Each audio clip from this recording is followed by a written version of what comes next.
গোটা পৃথিবীতে এখন মুমিনের ঈমান নিয়ে খেলা হচ্ছে। মুমিনের ঈমানের অবস্থা নিয়ে এখন তারা তামাশা করতেছে গোটা পৃথিবী। ওরা টেস্ট করতেছে মুমিন কি জীবন্ত মুমিন না মুমিনগুলি মরা মুমিন। গোটা পৃথিবীর ইহুদি খ্রিস্টান আর হিন্দুরা এখন পরীক্ষা করতেছে আমাকে। এটা আমার রাসূলের কথা।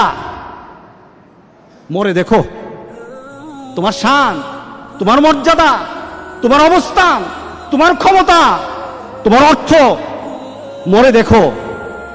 তুমি যদি নিজের জীবনকে মূল্যায়ন করতে না পারো, আল্লাহ যেটা বলেছেন ইল্লাল্লাযীনা আমানু, যদি ইমানদার না হয় মরো, তুমি কতটুকু ক্ষমতা, তোমার কতটুকু অর্থ, তোমার কতটুকু গাম্ভীর্যতা, তোমার কত মর্যাদা।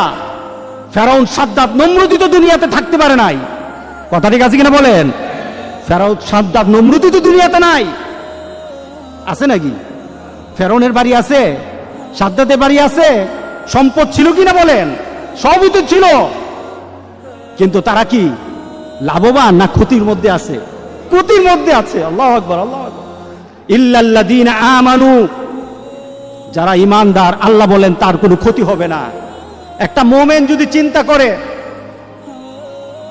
আমি এখানে কেন আসলাম, কেন এলাম পৃথিবীতে, আমাকে কি করতে হবে, আর আমার পরবর্তী ডেস্টিনেশন কোথায়, আমি পরবর্তীতে কোথায় যাব, এই তিনটা চিন্তা কোনো বান্দা যদি ধারণ করে, আল্লাহ সুবহানাহু ওয়া তাআলা তার আখিরাতকে গুছিয়ে দিবেন। আমাদের জীবনটা কেমন, আমাদের জীবনটা সম্পর্কে আমরা কি চিন্তা করতে পারি?